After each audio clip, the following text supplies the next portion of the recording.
Welcome, students, to today's lecture on the essay The Spectator Club by Sir Richard Steele. As in last lecture on the growth and development of essay, I had talked about the role played by journals and periodicals in the growth and development of essays.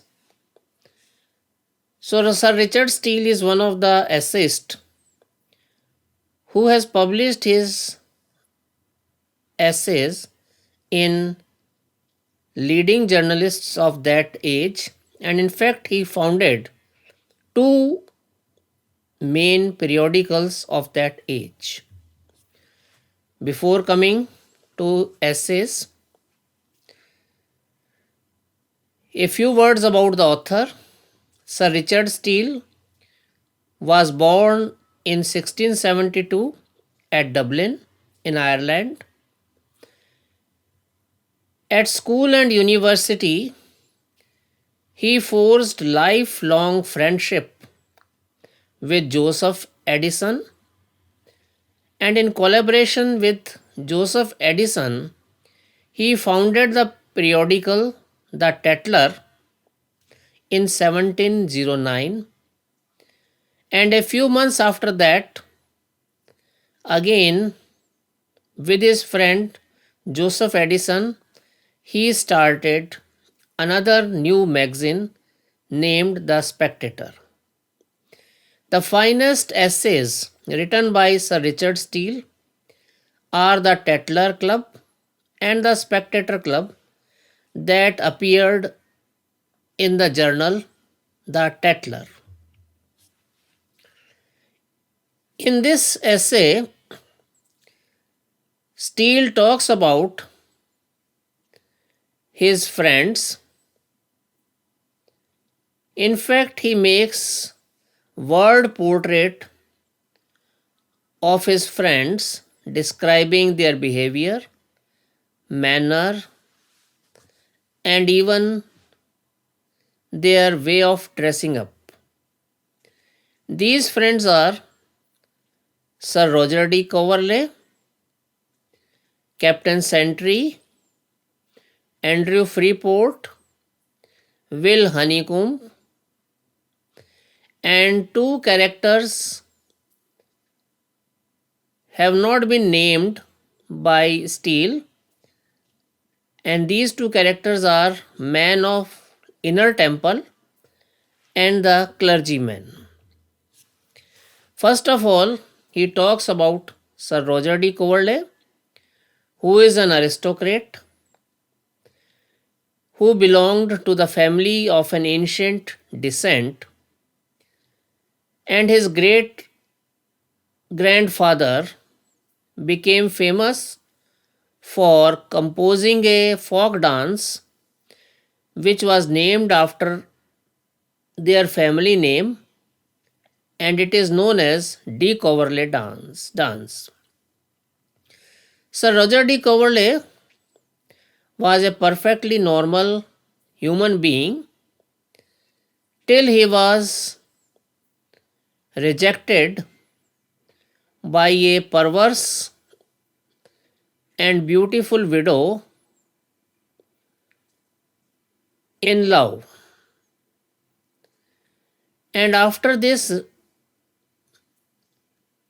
defeat in love, he became careless about his clothes and appearance, and he kept wearing the clothes that were in fashion at the time of his rejection.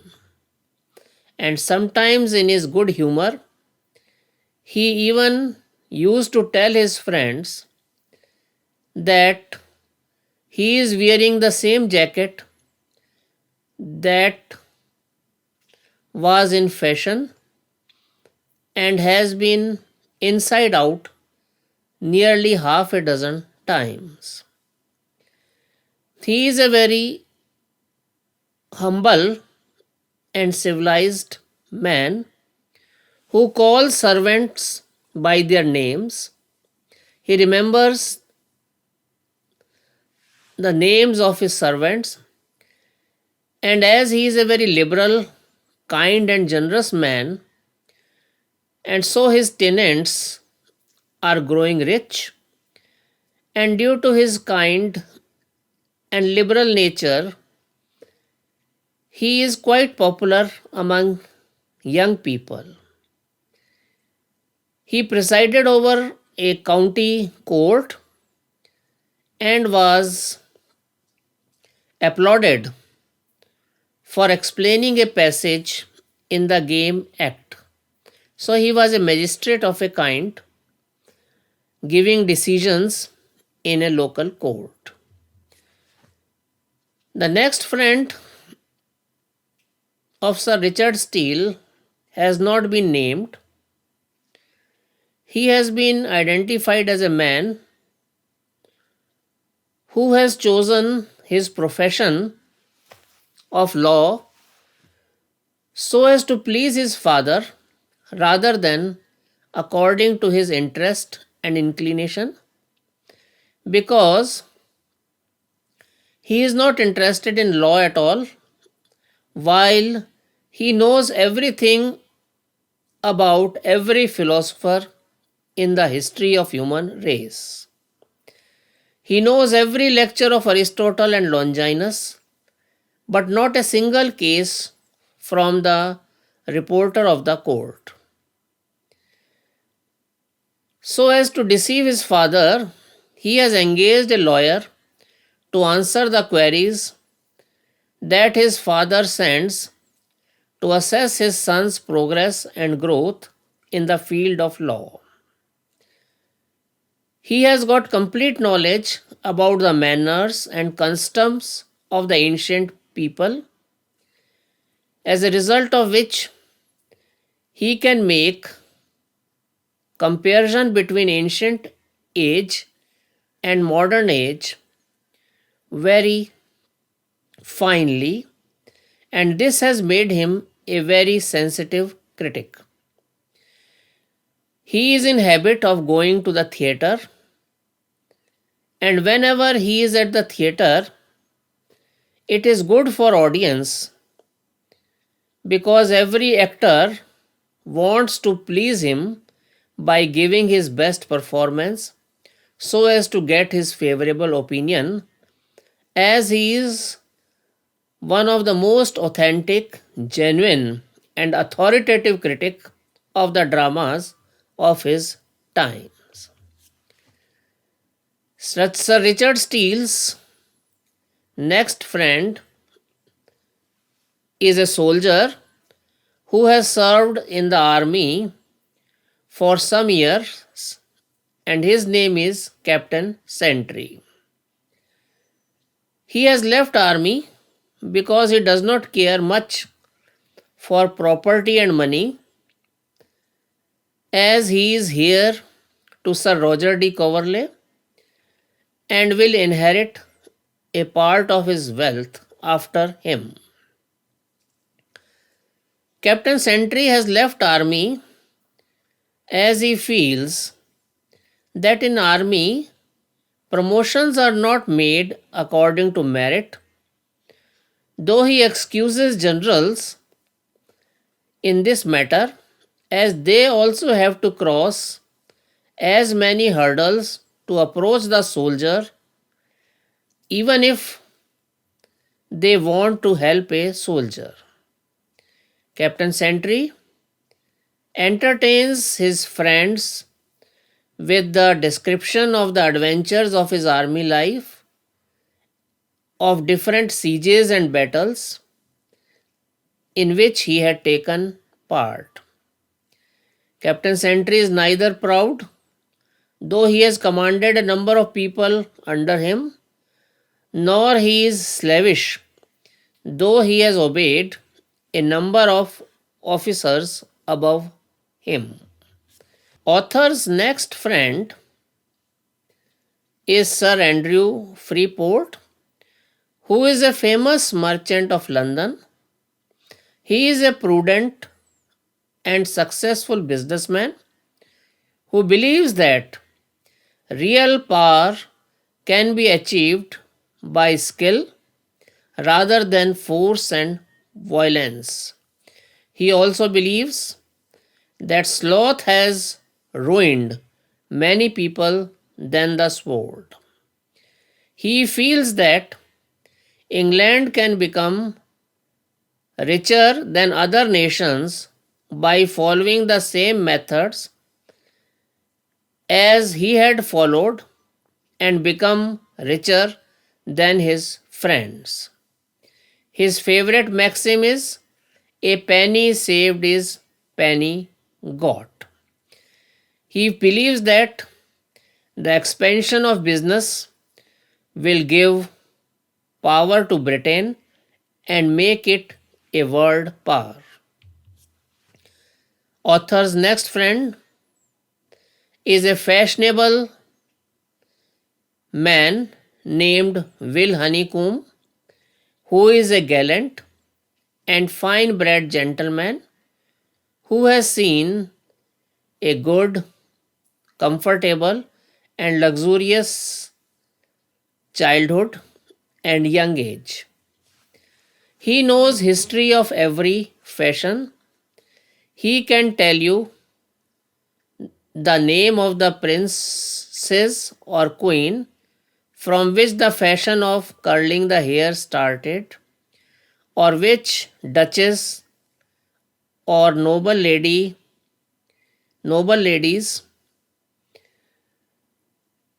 will, to show her new footwear, shortened the gown in a particular year. Mostly he talks about women and the fashions, and this conversation enlivens the atmosphere in the club because leaving Will Honeycomb, all other members of the club are of serious and critical mind. Will Honeycomb is a handsome and well maintained gentleman. He still looks young, though he is 56 years old, and it appears the age has left little impression on his physical body as well as on his mind. Where women are not concerned, Will Honeycomb is a worthy and honest man. The last but not the least friend of the author is also an unnamed character, but as he belongs to the profession of church, so he has been termed as clergyman.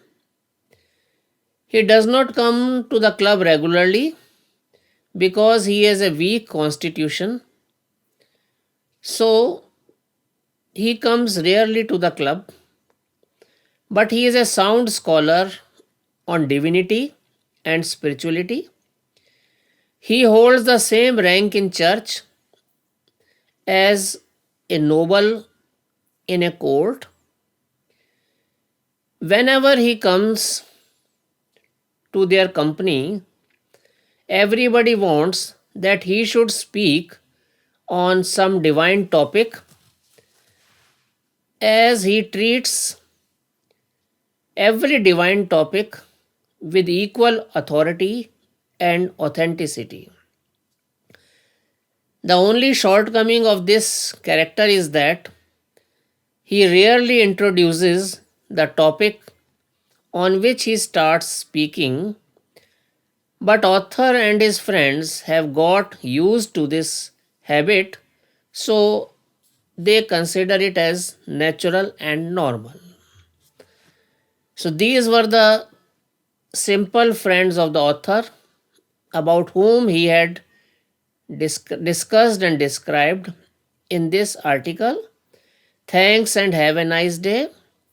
Today's assignment: how Will Honeycomb enlightens the atmosphere in the club, and name two characters who have not been named by the author. You can send your response to my WhatsApp number 93141218841. Thanks again and have a nice day. Thank you very much.